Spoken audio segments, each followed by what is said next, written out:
dear students, my name is Shakti and I am an English lecturer since last 20 years and I welcome you all in Shakti Sir classes.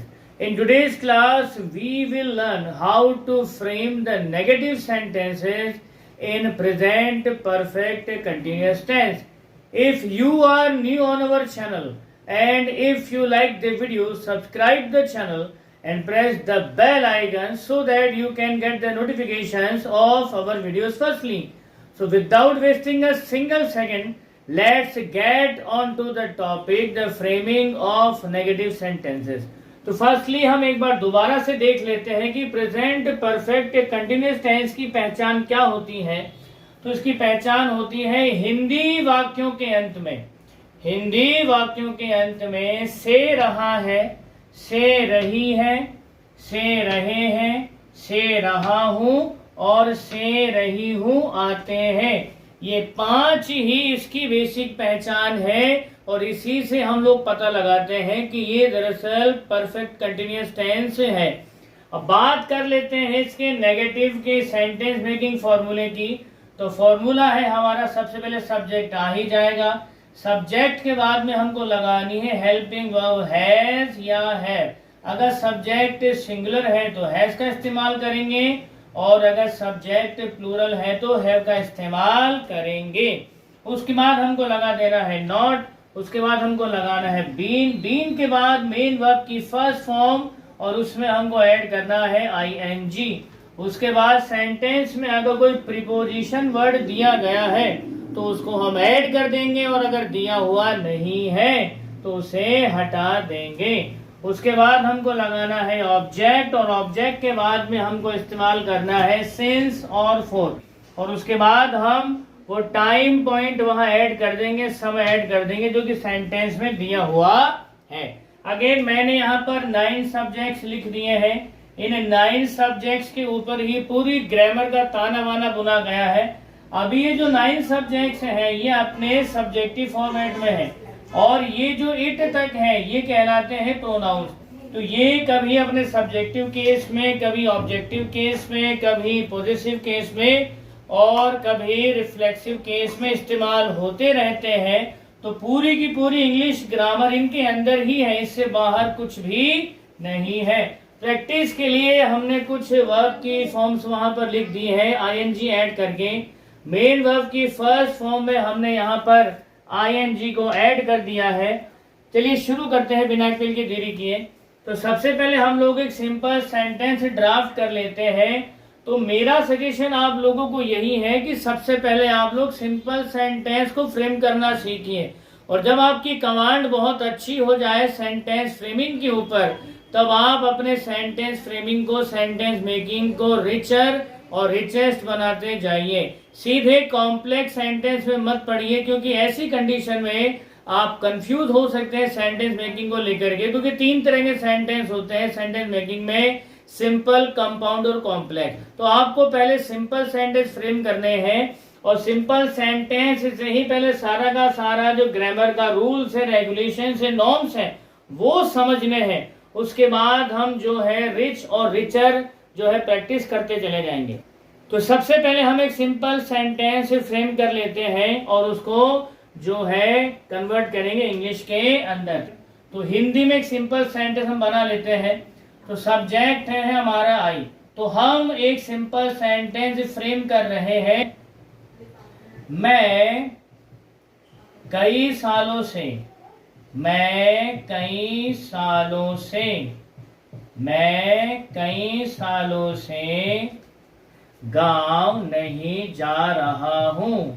मैं कई सालों से गांव नहीं जा रहा हूं। मैं कई सालों से गांव नहीं जा रहा हूं। तो ये एक सिंपल सेंटेंस हमने हिंदी में फ्रेम किया। अब इसको इंग्लिश में कन्वर्ट करेंगे फॉर्मूले के अकॉर्डिंग। ये रहा हमारा फॉर्मूला। तो सबसे पहले हमको सब्जेक्ट लेना है, तो ये रहा हमारा सब्जेक्ट और मैं के लिए इस्तेमाल करेंगे हम आई। आ रहा है समझ में अच्छे से? अब फॉर्मूले के अकॉर्डिंग हमको लगानी है सहायक क्रिया, हेल्पिंग वर्ब। तो अब आई के साथ हमको इस्तेमाल करना है हैव का। तो हैव हमने ऐसे कैसे उतार लिया। अब चूंकि सेंटेंस नेगेटिव फॉर्मेट में है तो फॉर्मूले के अंदर जो नॉट दिया गया है वो हम यहाँ पर ऐसे की ऐसे उतार लेंगे, और अब फॉर्मूले के अकॉर्डिंग ही सेंटेंस में जो बीन दी गई है वो हम ऐसे कैसे उतार लेंगे। बीन के बाद हमको लगानी है मेन वर्ब की फर्स्ट फॉर्म। इस पूरे सेंटेंस में वर्ब है कहाँ पर, ये रही वर्ब, वर्ब है जा रहा हूं, क्योंकि according to the formula main verb की फर्स्ट फॉर्म में हमको आईएनजी जोड़ना है, और जैसे ही आईएनजी जोड़ा तो वर्ब है वो रहा है, रही है, रहे हैं, रहा हूं, रही को भी जो है थोड़ा सा सिंबलाइज करने लगती है। तो यहाँ पर अब हम जो है वर्ब की फर्स्ट फॉर्म के साथ आईएनजी का इस्तेमाल करेंगे, तो वर्ब हमारी जा रहा हुआ है, तो हमने यहाँ पर लगा दिया गोइंग, ऐसे कि ऐसे हम लगा दिया गोइंग। अब सेंटेंस में क्या ऐड करना है, अगर हम फॉर्मूले पे गौर करें तो यहाँ पर आया है प्रीपोजिशन। एक बार हिंदी सेंटेंस में देखिए क्या कहीं पर कोई प्रीपोजिशन वर्ड दिया गया है, तो यहाँ पर कोई प्रीपोजिशनल वर्ड दिया गया नहीं है। ये जो से है ध्यान दीजिएगा, ये से यहाँ पर प्रीपोजिशन वर्ड नहीं है, ये से लगा हुआ है समय के साथ में। ध्यान दीजिएगा, जो इसकी पहचान है वाक्यों के अंत में से रहा है, से रही है, से रहे हैं, तो ये से और रहा साथ में नहीं आएंगे। ध्यान दीजिएगा, ये से और रहा रही रहे साथ में नहीं आएंगे। से आपको हमेशा लगा हुआ मिलेगा टाइम के साथ में, ये से आपको हमेशा टाइम के साथ में ही लगा हुआ मिलेगा। तो ये से प्रीपोजिशन नहीं है तो इसके लिए फ्रॉम का यूज नहीं करेंगे। ये से तो टाइम के साथ में लगा हुआ है, तो ये तो सिंबलाइज कर रहा है कि ये प्रेजेंट परफेक्ट कंटिन्यूअस टेंस है। तो हम जो है अब ये पूरी तरह से आश्वस्त हो चुके हैं कि इस हिंदी सेंटेंस के अंदर कहीं पर भी प्रीपोजिशन वर्ड दिया गया नहीं है, तो प्रीपोजिशन पार्ट को हम लोग स्किप करेंगे। अगर दिया हुआ कहीं पर है तो ऐड कर दीजिए, और अगर नहीं दिया गया है तो उसे छोड़ दीजिए। प्रीपोजिशन वर्ड की यहाँ ज्यादा लोड लेने की आपको नीड है ही नहीं।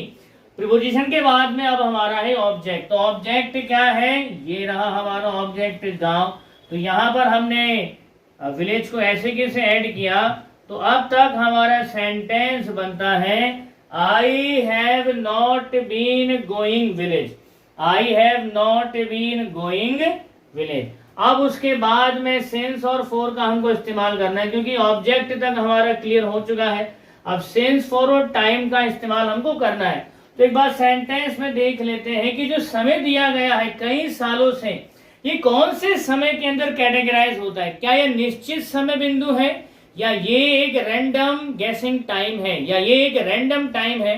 तो थोड़ा ध्यान से देखने पर पता चलता है कि कई सालों से, कई साल कितने साल, 2 साल, 4 साल, 5 साल, 10 साल, 20 साल, हमको इसमें कुछ नहीं पता कि कितने सालों की बात हो रही है। तो ये जो है रैंडम टाइम है, ये अनिश्चित समय है, और अनिश्चित समय के साथ परफेक्ट कंटिन्यूअस में फॉर का इस्तेमाल करते हैं। तो यहां पर हमने लगा दिया फॉर ऐसे की ऐसे। तो ये जो है अनिश्चित समय बिंदु है कई सालों से, तो इसके लिए हमने इस्तेमाल किया फॉर। और अब कई सालों को बोलते हैं मैनी ईयर, तो हम ऐसे कैसे मैनी ईयर्स यहाँ पर लिख देंगे, और हम इसके बाद में एक फुल स्टॉप लगा करके सेंटेंस को एंड कर देंगे। तो सेंटेंस हमारा अब तक बना है I have not been going village for many years. तो अभी हमने प्रैक्टिस किया है सब्जेक्ट आई के साथ में। आपको यही प्रैक्टिस सारे के सारे सब्जेक्ट के साथ में करनी है अपनी नोटबुक के अंदर पहले लिख करके। और जब आप एक बार लिख करके इस प्रैक्टिस को कर लें, थोड़ा सा कमांड कर लें, फिर आपको सीधे आना है स्पोकन प्रैक्टिस के अंदर। तो पहले मैं आपको बता देता हूं कि लिख करके आप कैसे करेंगे। तो अभी हमारा सब्जेक्ट था मैं, इसकी जगह हम कर देते हैं वी। अब हिंदी सेंटेंस सिर्फ एक बनाएंगे, उसके बाद सारे के सारे सेंटेंस को हम इंग्लिश में ही फ्रेम करेंगे। तो सेंटेंस अब आगे बढ़ेगा, तो सब्जेक्ट अब चेंज करेंगे, मैं की जगह लेंगे हम, और सेंटेंस हमारा बनेगा we have not been going village for many years.